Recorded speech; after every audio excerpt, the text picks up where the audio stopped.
اشک باری مژگاں پہ برسے درود، سل کے در شفاعت پہ لاکھوں سلام۔ احادیث کی کتابیں آپ کی اشک باری کے واقعات سے بھری پڑی ہیں۔ جب آپ دعا فرماتے تھے تو اس دعا کا ایک واقعہ آج میں آپ کے سامنے پیش کر رہا ہوں۔ وہ دعا جس کا جوبن بہار قبول، وہ دعا جس کا جوبن بہار قبول، اس نسیم اجابت پہ لاکھوں سلام، اس نسیم اجابت پہ لاکھوں سلام۔ حضرت عبداللہ ابن عمر ابن عاص راوی ہیں کہ نبی اکرم صلی اللہ علیہ وسلم نے قرآن کریم میں بیان کردہ حضرت ابراہیم علیہ السلام کی دعا رب انہن اضللن کثیرا من الناس فمن تبعنی فانہ منی، اور حضرت عیسیٰ علیہ السلام کی دعا ان تعذبہم فانہم عبادک تلاوت فرمائی۔ پھر اپنے ہاتھ اٹھائے اور کہا اللہم امتی امتی، اے اللہ میری امت میری امت۔ یہ کہتے ہوئے آپ کی آنکھوں سے آنسو رواں ہو گئے۔ اللہ تعالیٰ نے فرمایا جبرائیل محمد کے پاس جاؤ اور اس سے پوچھو کہ کیوں رو رہا ہے۔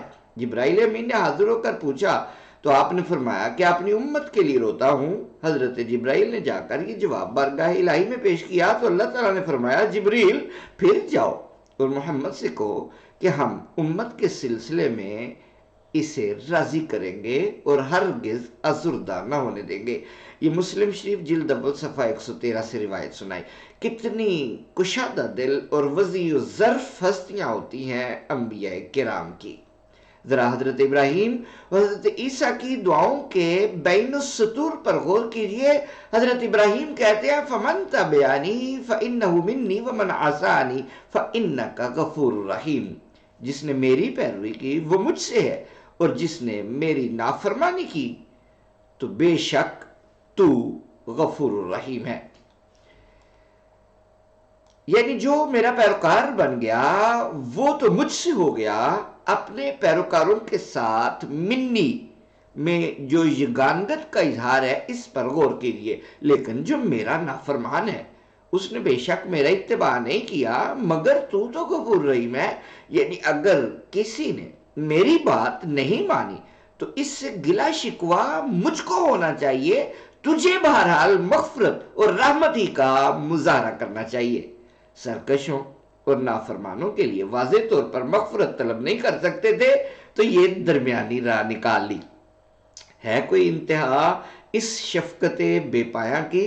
حضرت عیسیٰ علیہ السلام نے بھی اسی سے ملتا جلتا انداز اختیار کیا، اور جن لوگوں نے حضرت عیسیٰ اور ان کی والدہ ماجدہ کو خدا بنا لیا تھا ان کی سفارش کرتے ہوئے کہا ان تعذبہم فانہم عبادک وَإِن تَغْفِرْ لَهُمْ فَإِنَّكَ أَنْتَ الْعَزِيزُ الْحَكِيمُ، اگر تو ان کو عذاب دے تو تیرے ہی تو بندے ہیں، اور اگر بخش دے تو تو غالب اور حکمت والا ہے۔ یعنی اگر عذاب دو گے تو اپنے ہی بندوں کو عذاب دینا پڑے گا، اور یہ بات تمہاری رحمت بلا کہاں گوارا کرے گی، لیکن اگر معاف کر دو گے تو یہ تو تمہاری دو عظیم صفات کے تقاضوں کے عین مطابق ہوگا، کیونکہ تم عزیز بھی ہو اور حکیم بھی، جو چاہے کر سکتے ہو اور جو کرتے ہو وہ صحیح ہی کرتے ہو۔ کس خوبصورت انداز میں شہنشاہ جہاں پناہ کے کس خوبصورت انداز میں شہنشاہ جہاں پناہ کے برم مزاج کو مائل بکرم کیا جا رہا ہے، اور کتنے لطیف طریقے سے عفو درگزر پر ابھارا جا رہا ہے۔ یہ دونوں دعائیں اپنی نوعیت کے اعتبار سے انتہائی جامع ہیں اور ہر لحاظ سے بے نظیر و بے مثال ہیں، مگر سوال تو یہ ہے کہ یہ دعائیں قبول بھی ہوئی کہ نہیں؟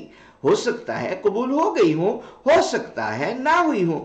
کوئی سند، کوئی سندیسہ، کوئی پیغام تو آیا نہیں، کوئی پیغام تو پہنچا نہیں، کوئی اطلاع تو ملی نہیں، کوئی خبر تو سنی نہیں، کوئی نامہ بر تو دیکھا نہیں جو یہ مجدہ لایا ہو کہ تمہاری دعائیں منظور ہو گئی ہیں، اس لیے بے فکر ہو جاؤ۔ واقعی اس بے نیاز بادشاہ کو کیا پڑی ہے کہ دعا کرنے والوں کو اطلاع دیتا پھرے کہ تمہاری دعا قبول ہو گئی ہے؟ قبول ہوئی تو خود ہی اثر ظاہر ہو جائے گا، نہ ہوئی تو بھی پتہ چل جائے گا۔ یہی دستور ہے، یہی اس شہنشاہ کی بارگاہ کا معمول ہے۔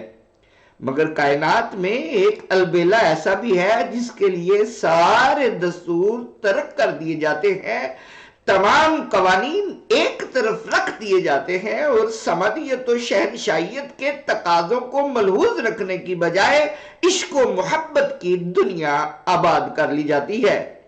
وہی بے تابیاں اور بے قراریاں، وہی دل جوئیاں اور دلداریاں حضرت ابراہیم اور حضرت عیسیٰ علیہ السلام کی دعاؤں کو مد نظر رکھیے اور پھر دیکھیے کہ محبوب خدا نے کیا دعا کی تھی۔ اس نے حضرت ابراہیم علیہ السلام کی طرح کہ جو میری پیروی کرے اور جو میری نافرمانی کرے کی دو قسمیں نہیں بنائی تھی۔ حضرت عیسیٰ علیہ السلام کی طرح اگر عذاب دے اور اگر بخش دے کی دو صورتیں نہیں بیان کی تھی، نہ غفور رحیم اور نہ عزیز حکیم کہہ کر اس کی مغفرت و رحمت اور اختیار و حکمت کو اپیل کی تھی۔ اس نے تو سیدھے سادھے تین الفاظ کہے تھے، اللہم امتی امتی، مگر اشکوں کی برسات میں نکلنے والے انہی تین لفظوں نے سچ تو یہ ہے کہ دل یزدہ میں ہلچل مچا دی تھی۔ میں یہ لفظ استعمال نہیں کرنا چاہتا تھا کہ کہیں بارگاہ شہنشاہ عالی جاں میں بے ادبی کا مرتکب نہ ہو جاؤں، اعوذ باللہ من ذالک، مگر حدیث پاک میں رب العالمین کی جو کیفیت مذکور ہے اس کی صحیح ترجمانی کے لیے واللہ مجھے کوئی دوسرا لفظ نہیں مل سکا۔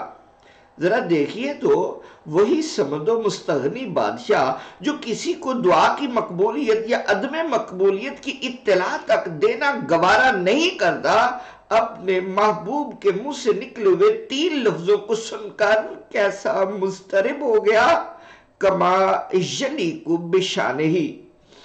یہ اللہ کی جس طرح شان ہے اس شان کے مطابق ہی بات ہے۔ دراصل جبرائیل آج محبوب غمزدہ نظر آ رہا ہے، جا کر پتہ تو کرو، پوچھو تو صحیح بات کیا ہے، پریشان کیوں ہے، اس کی آنکھوں سے آنسو کیوں ٹپک رہے ہیں؟ کیا خود اسے نہیں پتا تھا؟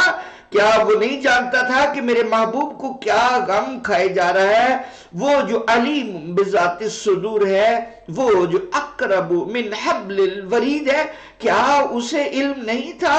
اسے 100% پتا تھا، وہ بالیقین جانتا تھا، وہ اپنے محبوب کے دل کی ایک ایک کیفیت سے ہر دم باخبر تھا، مگر عشق و محبت کے دنیا میں نامہ و پیام کا جو دستور ہے وہ اسے نبھا رہا تھا اور اپنے طرز عمل سے ملکوت و ملک کو بتا رہا تھا کہ میرا محبوب جب افسردہ ہو جاتا ہے تو میری کیا کیفیت ہوتی ہے۔ میں جو رب العالمین ہوں، میں جو احکم الحاکمین ہوں، اپنے محبوب کو حزین و ملول دیکھ کر بے تاب ہو جاتا ہوں، اسی وقت اپنے رازدار پیامی کو خدمت محبوب میں بھیجتا ہوں۔ وہ جا کر پوچھتا ہے، محبوب رب کیا بات ہے، کیوں دل غمناک ہے، کیوں آنکھیں نمناک ہیں؟ میرا محبوب جواب دیتا ہے، امت کے سوا مجھے کوئی غم کیا ہو سکتا ہے؟ میرے دلدار آقا سے کہو کہ میری امت کو بخش دے، میری امت کو بخش دے۔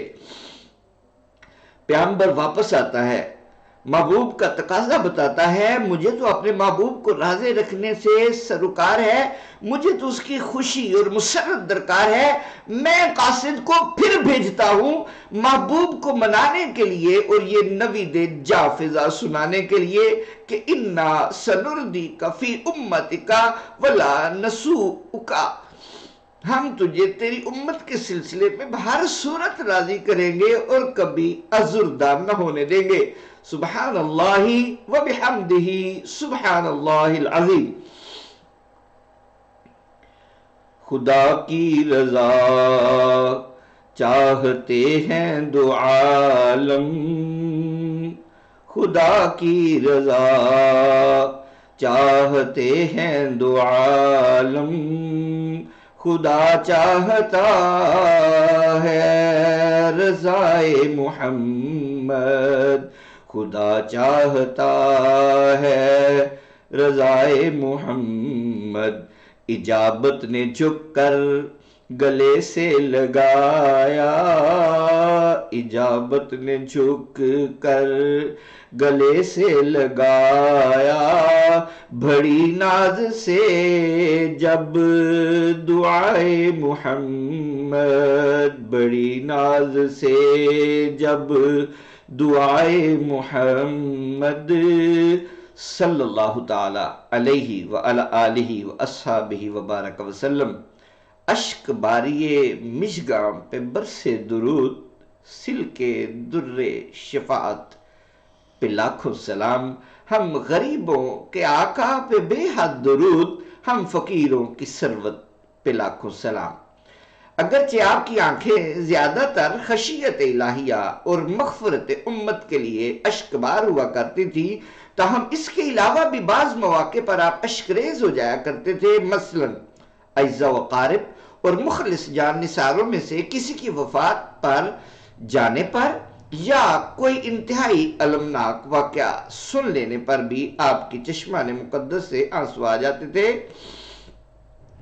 کئی واقعات جب میں نے سلسلہ سیرت بیان کیا تھا تو اس میں بیان کر چکا ہوں، لیکن سلسلہ شمائل میں 3 واقعات میں پیش کر رہا ہوں جن سے آپ کی رقت قلب اور شفقت و رافت کا بخوبی اندازہ ہو جاتا ہے۔